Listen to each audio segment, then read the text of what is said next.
Bom dia, boa tarde, boa noite. Na aula de hoje nós vamos falar de grandezas físicas. Eu tenho grandezas físicas que são fundamentais. As mecânicas vão ser o comprimento, a massa e o tempo.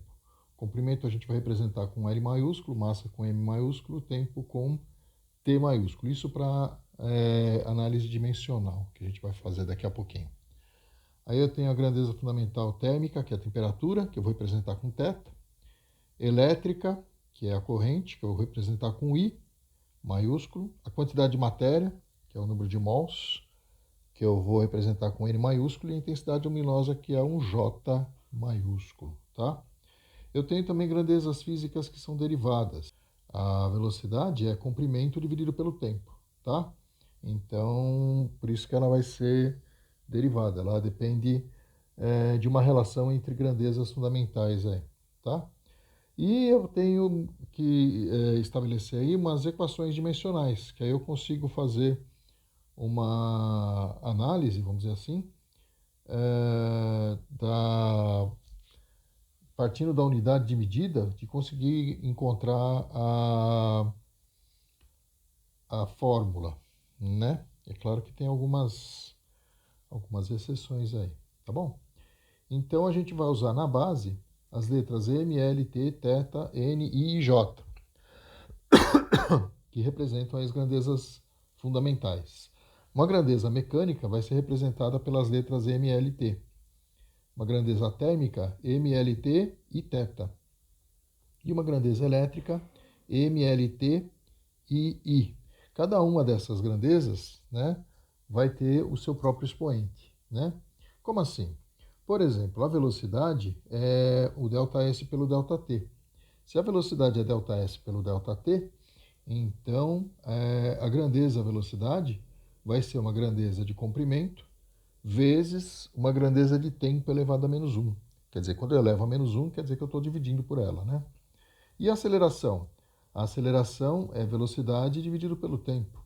Então, a grandeza, a aceleração, vai ser uma grandeza de comprimento, um comprimento vezes um tempo elevado a menos 2, né? Porque o tempo já estava menos 1, você está dividindo pelo tempo de novo. E a força? Se força é massa vezes aceleração, então a grandeza, a força, vai ser uma massa vezes um comprimento vezes um tempo elevado a menos 2, tá? E o trabalho? O trabalho é força vezes deslocamento vezes o cosseno de um ângulo, tá? Então, a força é mLT elevado a menos 2. O deslocamento é L, então vai ficar ml ao quadrado vezes t elevado a menos 2. Eu vou multiplicar a força que eu já tenho aqui na linha de cima pelo comprimento, né? E uma energia? A energia, por exemplo, é massa velocidade ao quadrado dividido por 2. Então, massa é m. A velocidade é L vezes t elevado a menos 1. Como está ao quadrado, fica L ao quadrado vezes t elevado a menos 2. Aí você vai reparar que o trabalho e a energia cinética, os dois deram ml ao quadrado t a menos 2. Isso significa que eles têm a mesma unidade, que é o joule, né? E a potência? A potência trabalha pelo tempo. Então, se você pega o t elevado a menos 2 e divide pelo tempo, ele vai ficar t elevado a menos 3. Então, a grandeza, a potência, é massa vezes comprimento vezes um tempo elevado, o comprimento ao quadrado vezes o tempo elevado a menos 3, né? Aí, impulso. Impulso é força vezes tempo, tá? Força, a gente viu lá em cima, que é mLt elevado a menos 2. Se eu multiplico pelo tempo, então vai ficar mLt elevado a menos 1, tá? E quantidade de movimento? Quantidade de movimento é massa vezes velocidade.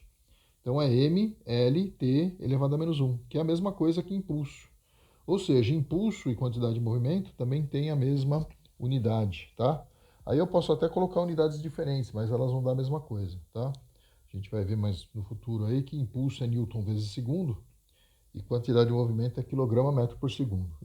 Mas 1 Newton vezes segundo é a mesma coisa que 1 quilograma metro por segundo, tá? Aí eu tenho densidade, que é massa sobre volume. O volume é um comprimento ao cubo. Então, densidade é massa vezes comprimento elevado a menos 3. A pressão, que é força sobre área. Então, a gente viu que força era mL T elevado a menos 2. Se eu divido pela área, que é L ao quadrado, vai dar mL a menos 1 vezes T a menos 2. Para eu calcular o calor específico, eu tenho a formulinha Q igual a mc delta θ, né? Se eu isolo o Czinho fica igual a Q sobre m delta θ. O Q a gente viu aqui, que era... O Q é uma energia, né? Energia é mL ao quadrado com T elevado a menos 2. E m é m, né? Normal. E o delta θ é θ. Então, m cancela com m lá em cima. Então, vai ficar o quê? Vai ficar comprimento ao quadrado, tempo a menos 2 e temperatura elevado a menos 1, tá? A capacidade térmica é o Q dividido por delta θ, quer dizer, então eu só vou multiplicar pela massa. E esse Q aqui é carga. Carga é corrente vezes tempo. Então vai ser I vezes T, tá? E aqui eu tenho também o potencial elétrico, que é a energia potencial dividido pela carga. Então vai ser mL ao quadrado vezes T elevado a menos 3 vezes I elevado a menos 1, tá? Porque a carga é I vezes T. E a energia, a gente viu aqui do lado, tá certo? É mL ao quadrado T elevado a menos 2, tá? Então eu divido por T, ficou T elevado a menos 3. E o I elevado a menos 1 aí é interessante. Então, quando você olha para uma fórmula, tá certo? Você vai... quando você olha para uma unidade, você pode chegar à conclusão de como é que é a fórmula da brincadeira, tá? Cal é unidade de medida de calor. Grama é unidade de medida de massa.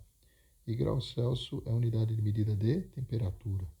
Então, partindo da unidade, tá certo? Do calor específico, eu consigo chegar na sua fórmula, tá? Eu posso dizer... acabou a folha aqui. Vamos escrever aqui bem pequenininho. Eu posso dizer que o Czinho é igual... Cal é calor. Grama é massa. E grau Celsius é variação da temperatura, tá? Daqui eu tiro o quê? Q é igual a mc delta θ, tá? É claro que de vez em quando não funciona, aparece alguma constante, tá legal? Mas na grande maioria das vezes esse troço funciona, tá? Tchau pra vocês, até o próximo vídeo. E eu não tô gravando.